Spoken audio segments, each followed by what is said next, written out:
नमस्कार, Narayana multi speciality hospital से मैं हूं डॉक्टर अंशु जैन। आज की स्वास्थ्य परिचर्चा में आपका बहुत बहुत स्वागत है। दर्शकों, आज हम बात करेंगे बड़ी आंत के कैंसर के बारे में।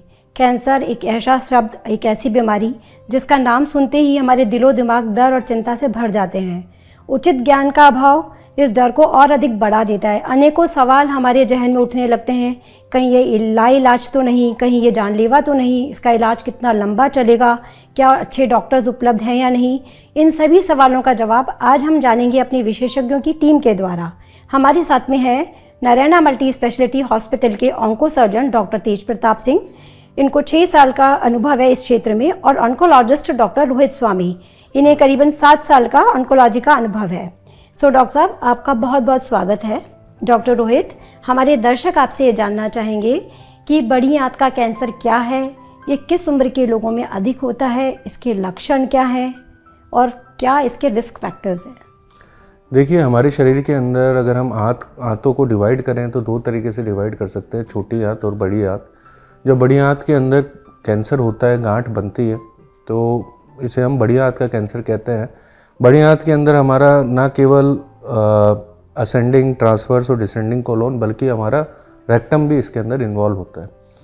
तो जनरली जब कभी भी इस आंत के अंदर कोई म्यूटेशन हो जाता है, जीन के अंदर किसी सेल में कोई म्यूटेशन हो जाता है, तो धीरे धीरे वो सेल तेजी से डिवाइड करके गांठ का रूप ले लेते हैं। इसे हम बड़ी आंत का कैंसर कहते हैं। अगर इनके लक्षणों की हम बात करें तो जनरली हमारी जो बाउल हैबिट है उसको चेंज हो जाती है जी। जिस तरीके से अगर हमें नॉर्मल मोशंस हो रहे थे पहले, कॉन्स्टिपेशन होना या फिर हमें लूज मोशंस होना, गांठ जब थोड़ी और बढ़ती है, कैंसर थोड़ा और बढ़ता है, तो फिर पेट में दर्द होना, पेट में गांठ महसूस होना। रेक्टल कार्सिनोमा जो होता है, जो कि बड़ी आंत का अंतिम हिस्सा है जिसे हम रेक्टम बोलते हैं, उसके अंदर कैंसर होता है, तो हमारा जो गुदा द्वार है उससे ब्लड आना, मोशंस के साथ जो है ब्लीडिंग होना, ये सारे सिम्टम्स हमारे बड़ी आंत के कैंसर हुए हो सकते हैं। रिस्क फैक्टर की अगर हम बात करें तो जनरली बड़ी आंत के कैंसर के रिस्क फैक्टर्स में स्मोकिंग और heavy alcohol drinking most common है। इसके अलावा हाई फैट डाइट लेना, कम फाइबर्स लेना, फाइबर्स जैसे अपने रॉ वेजिटेबल और रॉ फ्रूट्स हो गए, वो अगर हम नहीं लेते हैं, और काफ़ी ज़्यादा हाईली प्रोसेस्ड फूड खाते हैं अगर हम, जैसे हम बोले, हाँ, जिसको हम जंक फूड बोलते हैं, जैसे कि जो बर्गर्स, पिज़्ज़ा वगैरह ये सब है। इसके अलावा रेड मीट का कंजप्शन अगर हम ज़्यादा करते हैं, ओबेसिटी रहती है, वेट हमारा ज़्यादा रहता है, तो कोलोन कैंसर होने के चांसेस, जैसे बड़ी आंत का कैंसर कहते हैं, वो काफ़ी बढ़ जाते हैं। उम्र की अगर हम बात करें तो जनरली हर तरह का कैंसर जो है वो जैसे जैसे उम्र बढ़ती है वैसे वैसे उसके होने के चांसेस बढ़ते चले जाते हैं। 60 या 60 के ऊपर आदमी के शरीर के अंदर कई प्रकार के कैंसर हो सकते हैं, और कोलोन कैंसर की भी होने की जो आयु है वो 60 साल के ऊपर है।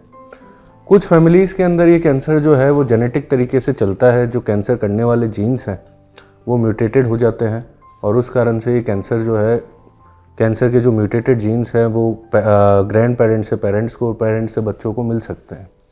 तो उन केसेस के अंदर कोलोन कैंसर जो है वो अर्ली एज के अंदर हो जाता है, यंग एज में हो जाता है, 30-40 की उम्र में भी हो सकता है। तो ये सारे रिस्क फैक्टर्स, ये सारे सिम्टम्स, और ये हमारा एज है। और जनरली मेल और फीमेल दोनों के अंदर कोलोन कैंसर होता है, बट मेल थोड़े से ज़्यादा प्रोन होते हैं कोलोन कैंसर होने के एज़ कम्पेयर टू फीमेल। मतलब लाइफ स्टाइल और आनुवंशिकता दोनों इस कैंसर में बड़ा रोल प्ले करते हैं। बिल्कुल। एक हमारे हाथ में और एक परमात्मा के हाथ में। बिल्कुल यही कहना चाहेंगे। अच्छा डॉक्टर तेज प्रताप सिंह, आप बताएंगे कि इस कैंसर को हम कैसे डायग्नोस कर सकते हैं, क्या क्या इन्वेस्टिगेशंस हैं जो इसके डायग्नोसिस के लिए हमें ज़रूरी है?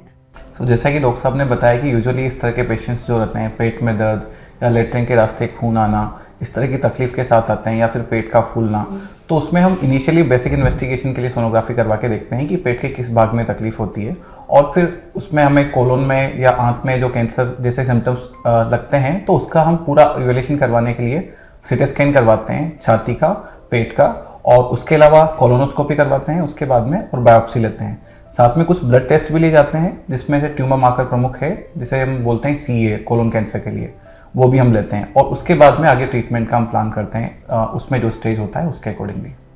तो प्रारंभिक दौर में क्या कोलोनोस्कोपी को हम गोल्ड स्टैंडर्ड बोल सकते हैं कि डायग्नोसिस में काम आता है, उसमें ऐसा क्या मिलता है हमें जिससे हम संदेह कर सकते हैं कि इस पेशेंट को कोलोन कैंसर हो सकता है? कोलोनोस्कोपी के दौरान या तो जो हमें बीमारी दिखती है या तो जिसे हम बोलते हैं प्रोलिफरेटिव, यानी कि कुछ आंत की दीवार से ग्रोथ बाहर निकल के आई होती है, या फिर आंत जो है सक्रिय हो जाती है, उसका ल्यूमेन जो होता है वो कम हो जाता है और वहाँ पे से बहुत सी बार ब्लीडिंग भी होती हुई दिखती है। सो ये यूजुअली सजेस्टिव होता है कैंसर के हिसाब से, बट उसको कंफर्म करने के लिए हम बायोप्सी लेते हैं और उस पर कंक्लूसिवली वो कंफर्म हो पाता है बायोप्सी के बाद में। कभी कभी हमें कुछ एक केसेस में वहाँ पे पॉलिप्स भी दिखते हैं, जिनको भी हम देखते हैं कि वो सस्पिशियस लग रहे हैं, तो उनको हम डेफिनेटली उस टाइम पे एड्रेस करते हैं। पॉलिप्स दो तरह से हो सकते हैं, पेडुंकुलेटेड पॉलिप या फिर सेसाइल पॉलिप। पेडुंकुलेटेड का मतलब होता है कि वो पॉलिप बिल्कुल छोटी सी तंतु के थ्रू आंत की दीवार से चिपका होता है। यूजुअली उनको हम कोलोनोस्कोपी के टाइम पे एंडोस्कोपी के लिए रिसेक्ट कर पाते हैं।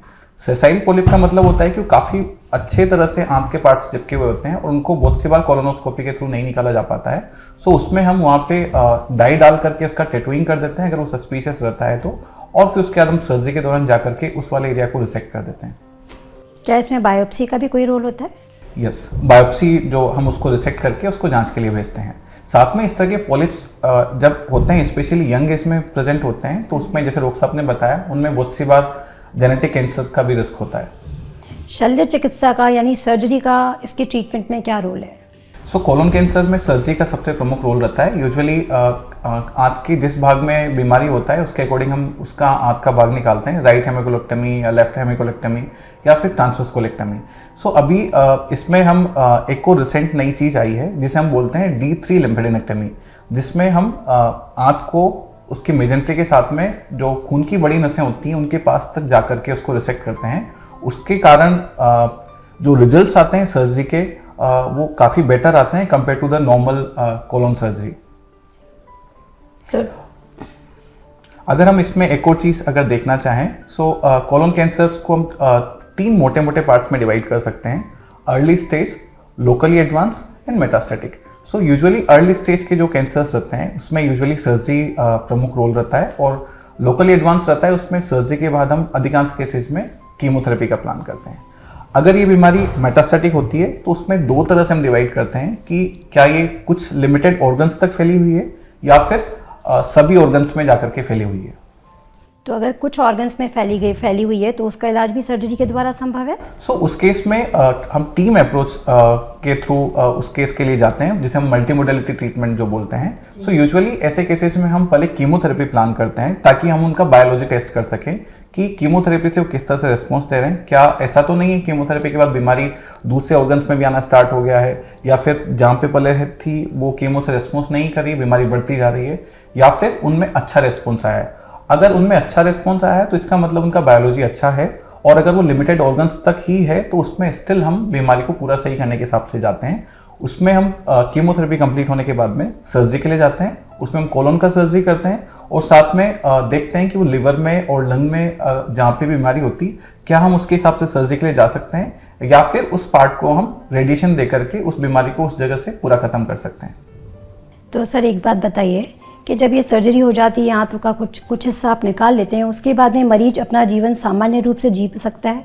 बिल्कुल, उसके बाद में यूजुअली अधिकांश पेशेंट कंप्लीटली सिम्टम्स फ्री रहते हैं, लेकिन कभी कभी कुछ एक व्यक्तियों में हल्का फुल्का पेट में हल्का फुल्का फूलना या मामूली सा दर्द ऐसी चीज़ रह सकती है, अदरवाइज उनकी ज़िंदगी सामान्य रहती है। लेकिन ट्रीटमेंट कंप्लीट होने के बाद में उन्हें हम फॉलोअप में रखते हैं। उन्हें हर 3-3 महीने में यूजुअली फॉलोअप के लिए आना होता है। उसमें हम उनका जांच करवाते हैं, उसमें सीटी स्कैन करवाते हैं, ब्लड टेस्ट CA करवाते हैं और कोलोनोस्कोपी हम करवाते हैं, ताकि अगर बीमारी वापस से आए तो उसको हम सही टाइम पे पकड़ पाएँ और उसका वापस से दोबारा पूरा ट्रीटमेंट कर सकें। सो एक बार सर्जरी होने के बाद भी मरीज को आपको सालों साल आपके फॉलोअप में रहना चाहिए ताकि वो बीमारी दोबारा से सर तो नहीं उठाने लगे, इसका समय रहते हम पता लगा सकें। बिल्कुल। सो यूजुअली कैंसर आने के जो चांसेस रहते हैं इनिशियल 2 ईयर्स में सबसे ज़्यादा रहते हैं, और हम 5 ईयर्स तक यूजुअली बोलते हैं कि जो भी कैंसर्स वापस से आने वाले होते हैं यूजुअली 5 ईयर्स के अंदर रिकरेंस हो जाता है। 5 साल के बाद में रिकरेंस के चांसेस बहुत ही ज़्यादा कम होते हैं। Thank you doctor Tej. Doctor Rohit, क्या आप बताएंगे कि इसका कीमोथेरेपी में भी के थ्रू भी कोई इलाज संभव है? तो देखिए, स्टेज के हिसाब से डिसाइड किया जाता है कि पेशेंट को कीमोथेरेपी की आवश्यकता है या नहीं। जैसे कि स्टेज 1 के अंदर कीमोथेरेपी की कोई आवश्यकता नहीं होती है, केवल सर्जरी उसका ट्रीटमेंट होता है। स्टेज 2 में भी अगर हाई रिस्क ऑफ रिकरेंस है तो हम कीमोथेरेपी देते हैं। स्टेज 3 में कीमोथेरेपी देना अनिवार्य है। और स्टेज 4 जैसा कि डॉक्टर तेज ने बताया, अगर ओलिगोमेटास्टेटिक है तो भी कीमो देना है, उसके बाद सर्जरी करना है। और अगर पूरी तरह से फैला हुआ है जिसमें सर्जरी पॉसिबल नहीं है तो फिर कीमोथेरेपी के थ्रू ही हम पेशेंट का सर्वाइवल बढ़ाते हैं, क्वालिटी ऑफ लाइफ बढ़ाते हैं जी। और आजकल कीमोथेरेपी के साथ में हमारे पास स्टेज 4 के लिए टारगेटेड थेरेपी, इम्यूनोथेरेपी के ऑप्शंस भी अवेलेबल हैं। तो इवन अगर पेशेंट का परफॉर्मेंस स्टेटस, मतलब पेशेंट अगर फिट नहीं है कीमो के लिए, तो हम टारगेटेड थेरेपी या इम्यूनोथेरेपी के जरिए उनकी लाइफ को बढ़ा सकते हैं, उन्हें अच्छी क्वालिटी ऑफ लाइफ दे सकते हैं। तो अभी तो हमने की इलाज के बाद, लेकिन जैसा कि कहा जाता है prevention is always better than cure. तो डॉक्टर साहब, आप बताना चाहेंगे अपने दर्शकों को कि इस कैंसर से हम किस तरह से बच सकते हैं? क्या स्क्रीनिंग की मॉडलिटीज़ हमारे पास में हैं ताकि हम समय रहते इसको पता लगा सकें और टाइमली हम इसका इलाज चालू करा सकें? तो जैसे मैंने आपको रिस्क फैक्टर्स बताए थे कि हम अपना दुर्व्यसन अगर छोड़ देते हैं, जैसे कि स्मोकिंग छोड़ दें जी, और टोबैको के यूज़ को बंद करें, अल्कोहल की हैवी ड्रिंकिंग ना करें, रेड मीट जो है वो ना खाएं, बराबर एक्सरसाइज करें, अपने वेट को जो है संतुलित रखें और हाई फाइबर डाइट लें जिसके अंदर रॉ वेजिटेबल और रॉ फ्रूट्स जो हैं, हम एक दिन के अंदर कम से कम 5 ऐसी सर्विंग्स रखें, मतलब 5 बार हम ये फाइबर युक्त खाना खाएं। फास्ट फूड और जंक फूड को अवॉइड करें। तो ये तो हमारी लाइफस्टाइल हैबिट है जिससे मॉडिफाई करके हम हमारे कोलोन कैंसर होने के रिस्क को कम कर सकते हैं। दूसरा जो इम्पोर्टेंट तरीका है वो होता है स्क्रीनिंग। स्क्रीनिंग का मतलब होता है कि आपको कोई सिम्टम नहीं है पर फिर भी आप एक पर्टिकुलर टाइम पीरियड में, एक उम्र के बाद अपने ऑन्को फिजिशियन से मिलते हैं, ऑन्कोलॉजिस्ट से मिलते हैं और उनके बताए हुए टेस्ट करवाते हैं, अपना फिजिकल एग्जामिनेशन कराते हैं। तो कोलोन कैंसर की स्क्रीनिंग करने से फ़ायदा ये होता है कि अगर आप किसी भी पेशेंट को कैंसर डेवलप होता है तो अर्ली स्टेज 1 स्टेज 2 में डायग्नोस हो जाता है, बहुत ही छोटी सर्जरी हो जाती है और उसको कीमोथेरेपी की आवश्यकता भी नहीं पड़ती। तो सही होने के चांसेस भी बढ़ जाते हैं, खर्चा भी कम होता है और कीमोथेरेपी की टॉक्सिसिटी भी उसे झेलनी नहीं पड़ती। तो स्क्रीनिंग हमें करनी होती है 45 साल या 45 साल से ज़्यादा की उम्र वाले व्यक्ति के अंदर, और स्क्रीनिंग के अंदर हमें हर 10 साल में एक बार कोलोनोस्कोपी करनी है या हर 5 साल में एक बार सिग्मोइडोस्कोपी करनी है और हर साल स्टूल का टेस्ट होता है जिसे स्टूल फॉर ऑकल्ट ब्लड कहते हैं। ये 2 टेस्ट अगर हम करते हैं तो हम अगर गलती से किसी भी पेशेंट को कोलोन कैंसर है तो स्टेज 1 स्टेज 2 में डायग्नोस हो जाता है और वो पूरी तरह से सही हो जाता है। तो डेफिनेटली स्क्रीनिंग अगर हम कोलोन की फॉलो करते हैं तो हम कई जानें बचा सकते हैं इस घातक बीमारी से।